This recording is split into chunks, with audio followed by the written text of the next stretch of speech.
কোনো কিছুরই আগে হিসাব হবে না। রব্বুল আলামিন নামাজের আগে হিসাব নেবেন। কথা বলেন ঠিক না বেটি? আমার ভাইয়েরা, নামাজের হিসাব হবে, কিছুর হিসাব হবে না। এজন্য রব্বুল আলামিন বলেন ওয়াকিমুস সালাহ ওয়া আতুজ যাকাহ ওয়া রাকাউ মা'আর রাকিন।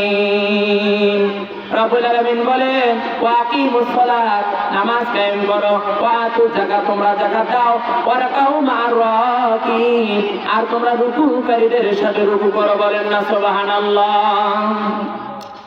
আমার ভাইয়েরা, একান্ত আপনজন গভীর কান লাগান। রব্বুল আলামিন বলতেছে বান্দারে নামাজ কায়েম করো।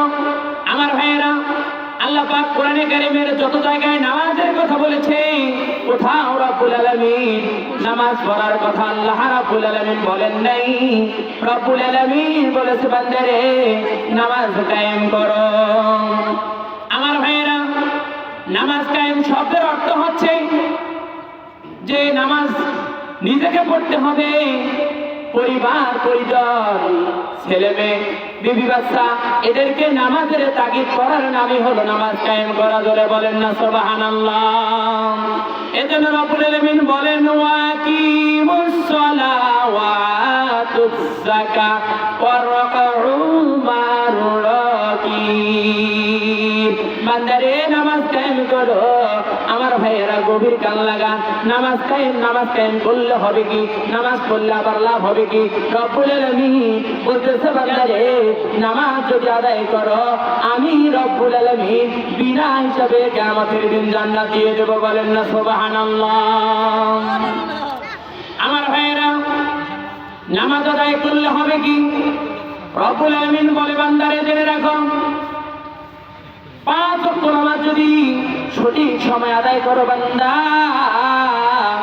আমি রব্বুল আলামিন ঘোষণা করে দিলাম বান্দারে যেদিন হাসরের মাঠটা কায়েম হবে, আমি আল্লাহ ডান হাতে আমলনামা দিয়া বিনা হিসাবে জান্নাত দিয়ে দেব। জোরে বলেন সুবহানাল্লাহ।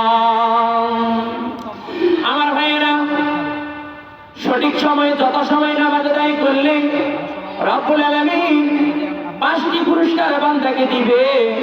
1 নম্বর পুরস্কার হচ্ছে আল্লাহ রাব্বুল আলামিন নামাজ আদায়কারী, সালাত আদায়কারী বান্দা বান্দিকে এই পৃথিবীর জমিনে রিজকের অভাব দিবেন না। জোরে বলেন সুবহানাল্লাহ। 2 নম্বর আছে রব্বুল আলামিন বলে বান্দা জেনে রাখো, সঠিক সময়ে যদি নামাজ আদায় করো, আমি রব্বুল আলামিন ডান হাতে আমলনামা দেব।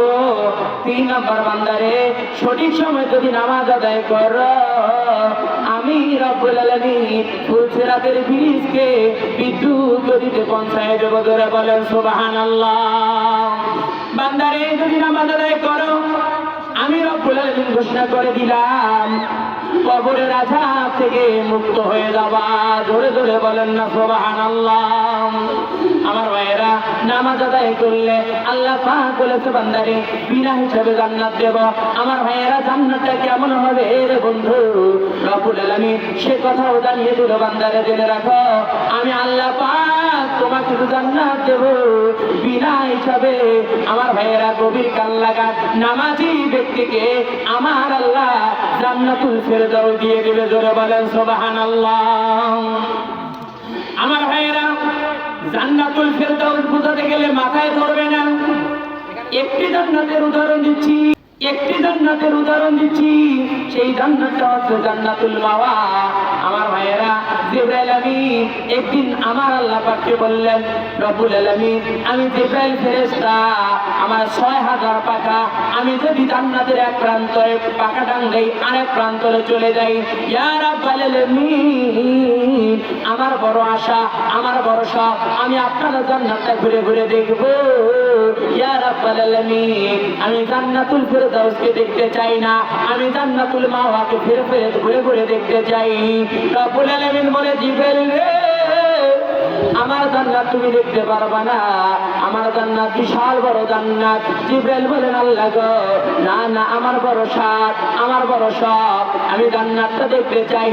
রব্বুল আলামিন বললেন জিবরাইল যাও যাও যাও, আমি তোমাকে অনুমতি দিলাম, আমার জান্নাতটাকে ঘুরে ঘুরে দেখো। আমার ভাইয়েরা গভীর কান লাগান।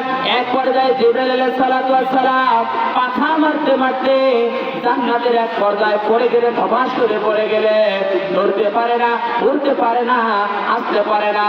জিবরাইল আমিন ওইখান থেকে বললেন রব্বুল আলামিন, আমি নিজ নফসের উপরে জুলুম করেছি, আল্লাহ আপনি আমারে মাফ করে দেন আর আমার গায়ে শক্তি দান করে এখান থেকে আমি আপনার কাছে ফিরে যাইতে চাই। জোরে বলেন সুবহানাল্লাহ। আমার ভাইয়েরা, এক পর্যায়ে জিবরাইল আমিন ফিরে আসলেন। আসার পরে বললেন ইয়া রাব্বুল আলামিন, আমি নিজ নফসের উপরে জুলুম করেছি, আল্লাহ আপনি আমারে মাফ করে দেন। কিন্তু রাব্বুল আলামিন, আমি জিবরাইল আলাইহিস সালাতু ওয়াস সালাম, আমি জান্নাতের ভিতরে কত কত হাজার বছর পাকা মেরেছি, আর আমি জান্নাতের ভিতরে আমি কতটুকু স্তর পর্যন্ত গিয়েছি, আল্লাহ গো এই জিনিসটা আমি আপনার কাছে জানতে চাই। রাব্বুল আলামিন বলে জিবরাইল, তুমি একদিন নয়, দুই দিন নয়, তুই একদিন নয়, দুই দিন নয়, এই জান্নাতুল মাওয়ার ভিতরে 100 বছর নয়, 200 বছর নয়, 950 বছর পাখা মারার পরে তুমি আমার জান্নাতুল মাওয়ার 10 ভাগের কেবল মাত্র গিয়েছো 1 ভাগ। ধরে কন্যা আল্লাহু আকবার। আমার ভাইয়েরা, তাহলে নামাজ আদায় করলে আল্লাহ পাক জান্নাত দিবে, জান্নাতুল মাওয়া দিবে না রে বন্ধু, জান্নাতুল মাওয়া দিবে না। নামাজ আদায় করার কারণে আমার আল্লাহ ওই সমস্ত বান্দা বান্দীদেরকে জান্নাতুল ফেরদাউস দিয়া দিবে। জোরে বলেন সুবহানাল্লাহ। আমার ভাইয়েরা, এই জান্নাতুল ফেরদাউস তার পরিধিটা কেমন হবে? রব্বুল আলামিন বলেন বান্দা রে, আমি তোমাকে যে জান্নাতটা দেব জান্নাতুল ফেরদাউস। আমার ভাইয়েরা, অনেক অনেক বলে থাকে জান্নাত হলো 8টা, জাহান্নাম 7টা। আমার ভাইয়েরা, না না না, তিরমিজি শরীফের হাদিস, জান্নাত হলো একটা, জান্নাতের দরজা হলো 8টা। আমার ভাইয়েরা, জাহান্নাম 7টা, জাহান্নামের দরজা হলো 7টা। আমার ভাইয়েরা, রব্বুল আলামিন বলেন বান্দারে, যদি নামাজ আদায় করো আমি তোমাকে জান্নাতুল ফেরদাউস দিয়া দেব। আমার ভাইয়েরা গভীর কান লাগান। এই জন্য বন্ধুরে সঠিক সময় নামাজ আদায় করতে হবে। একজন সাহাবী এসে আল্লাহর নবীকে জিজ্ঞাসা করলেন, ইয়া রাসূলুল্লাহ, ইয়া হাবিবাল্লাহ, এই পৃথিবীর জমিনে সবচেয়ে ভালো কাজ কোনটি? আল্লাহর নবী বললেন, ও আমার সাহাবী রে, এই পৃথিবীর জমিনে সবচেয়ে ভালো কাজ হলো 2টি। একটি হলো এই পৃথিবীর জমিনে সবচেয়ে ভালো কাজ হচ্ছে যথাসময় নামাজ আদায় করা। ধরে বলেন সুবহানাল্লাহ। 2 নম্বর আছে এই 1 নম্বর এই পৃথিবীর মধ্যে যথাসময় নামাজ আদায় করা, 2 নম্বর আছে বিরুল ওয়ালিদাইন, পিতা মাতার খেদমত করা। ধরে বলেন সুবহানাল্লাহ।